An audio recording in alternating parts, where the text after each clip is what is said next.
Oi gente, no vídeo de hoje eu vou falar sobre mais um serial killer americano. É a história do Albert Fish, também conhecido como Devorador de Crianças, Vampiro do Brooklyn e vários outros apelidos que ele teve por conta dos crimes.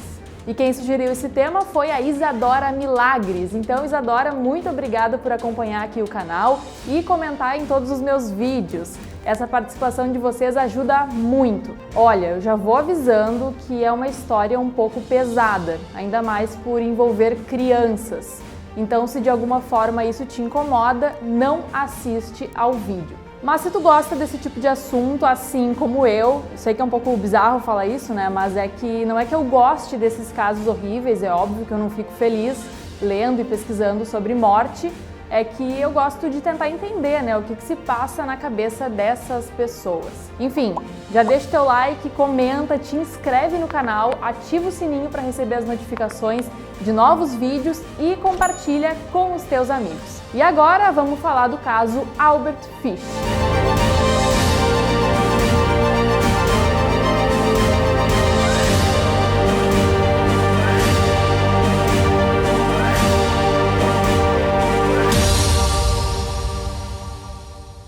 Vamos começar falando então sobre a infância dele, né? Porque muitas pessoas que estudaram esse caso afirmam que os primeiros anos de vida dele foi o que desencadeou todas as barbaridades, né, que aconteceram depois. Enfim, muitos estudiosos dizem que os seres humanos têm predisposições genéticas a práticas criminosas. E o Albert Fish tinha uma quantidade absurda de parentes com perturbações mentais e muitos familiares, inclusive, morreram por conta dessas doenças, incluindo os seus irmãos. A sua mãe era conhecida por sofrer constantes alucinações sonoras e visuais. Bom, ele nasceu em 1870 e quando o Fish tinha apenas 5 anos, o seu pai sofreu um ataque cardíaco. Ele era bem mais velho, tinha uns 80 anos já e acabou morrendo. Então ele teria que ficar, obviamente, com a mãe, né? Mas a mãe deixou o menino em um orfanato.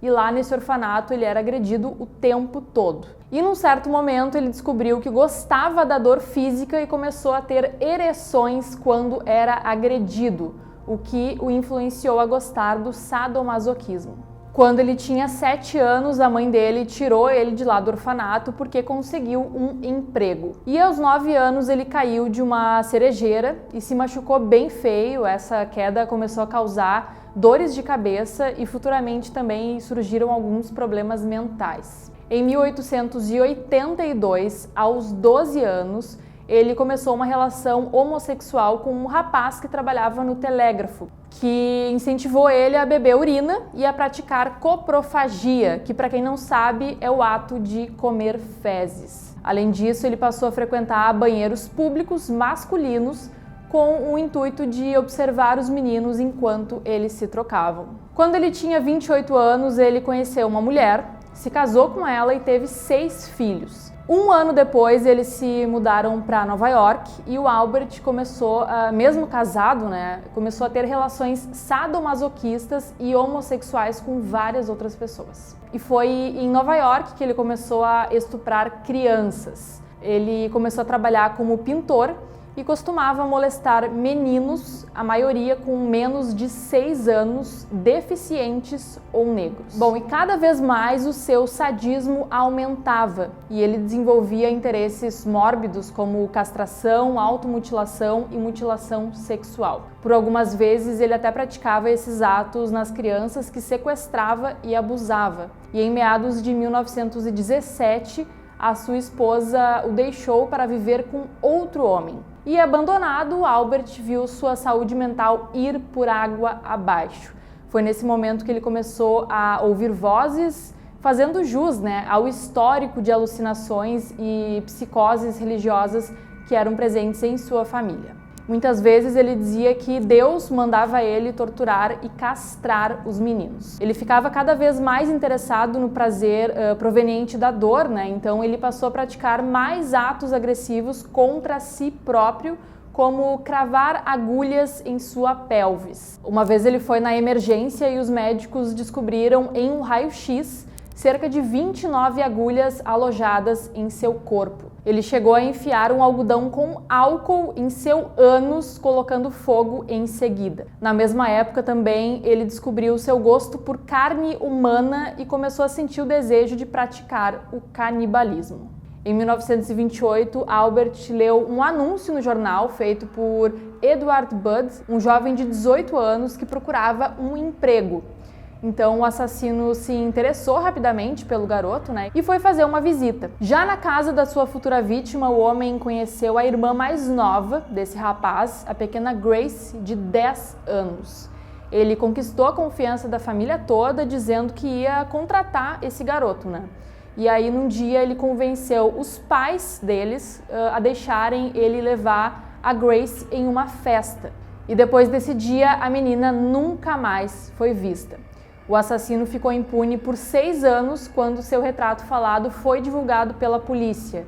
Ele então decidiu mandar uma carta para os pais da Grace, narrando passo a passo do crime terrível que havia cometido.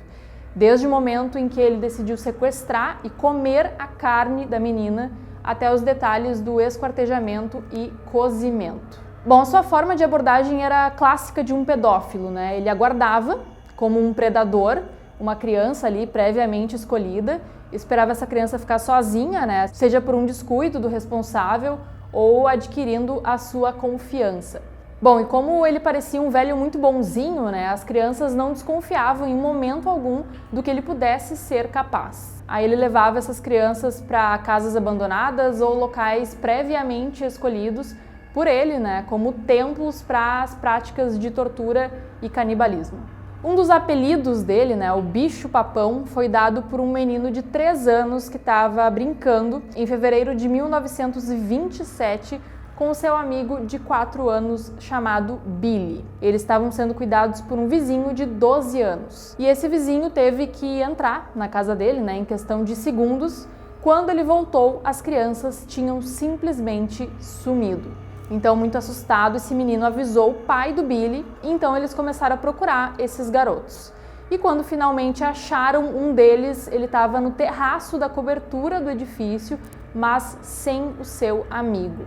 E perguntado onde estava esse garoto, ele respondeu: o bicho-papão o pegou. O corpo do Billy nunca foi encontrado, mas depois de um tempo, o Albert confessou a autoria do homicídio e ainda narrou com extremos detalhes e muita frieza o que fez com ele.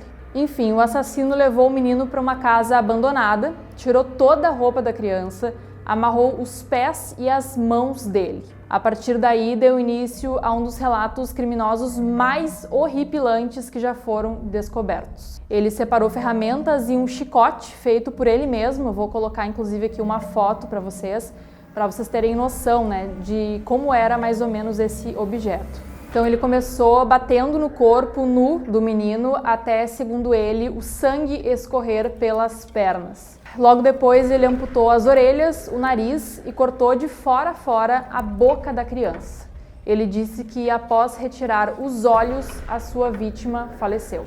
E como se não bastasse, ele ainda bebeu o sangue que escorria pelo cadáver. Daí que ele ficou conhecido também como o vampiro do Brooklyn. Depois de tudo isso, ele ainda esquartejou o corpo da vítima, separou os cortes nobres, levou ao forno e temperou com cebolas, cenouras, nabos, sal e pimenta. E ele ainda disse: sua carne era melhor do que qualquer peru assado que já comi. Mas ainda assim, a Grace, aquela menina que eu falei antes, é considerada a sua vítima mais conhecida, em razão das investigações desse caso ter levado a polícia finalmente, ao encontro do criminoso. O Albert foi encontrado em casa. Ele tentou reagir à prisão com uma navalha, mas acabou sendo capturado pelos policiais. Nessa época ele já tinha mais de 60 anos, mas descobriram que ele tinha vários antecedentes criminais. Aos 33 anos ele foi preso por furto e também teria praticado outros delitos. Além disso, eles também descobriram que ele tinha sido internado mais de uma vez em casas psiquiátricas. Já na cadeia, em sua confissão, ele assumiu ter cometido diversos assassinatos e descreveu todas as vezes que cozinhou a carne das crianças que sequestrou. No total, ele disse ter matado pelo menos 23 e molestado mais de 400 menores. Mesmo com a confissão, o Fish foi julgado apenas pela morte da Gracie. Em seu julgamento, que aconteceu em 1935, ele alegou insanidade e declarou ouvir vozes de Deus que lhe diziam para matar crianças. Por isso, os médicos afirmaram que Fish sofria de uma espécie de psicose religiosa. E mesmo alegando insanidade, os advogados da acusação falaram que pessoas que cozinham e comem crianças não podem ser consideradas normais. E entre as testemunhas, os advogados colocaram os 6 filhos do Albert, que relataram as autoflagelações do pai diversas vezes. O juiz o declarou são e culpado e ele acabou sendo condenado à morte por cadeira elétrica. Ele ouviu a sentença atentamente e adorou ter sido sentenciado à morte na cadeira elétrica. A sentença foi executada em janeiro de 1936, quando o assassino tinha 66 anos. As diversas agulhas que estavam alojadas em seu corpo ao longo de toda a vida causaram um curto-circuito, interrompendo o fluxo de eletricidade na cadeira. Foram assim necessárias 2 descargas elétricas para matar o assassino.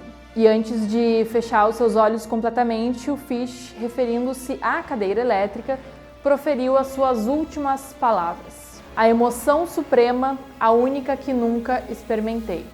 Então, gente, essa foi a história do Albert Fish, um dos maiores serial killers da história. Até hoje, muitos estudiosos usam esse caso para fins de pesquisa mesmo, porque tudo isso é muito bizarro. Com certeza foi um dos piores casos que eu já ouvi falar. Eu espero que vocês tenham gostado desse vídeo, apesar de ser um tema não muito agradável, né? Mas deixa aqui nos comentários a tua opinião sobre esse assunto, curte o vídeo e te inscreve no canal. Um beijo e até a próxima!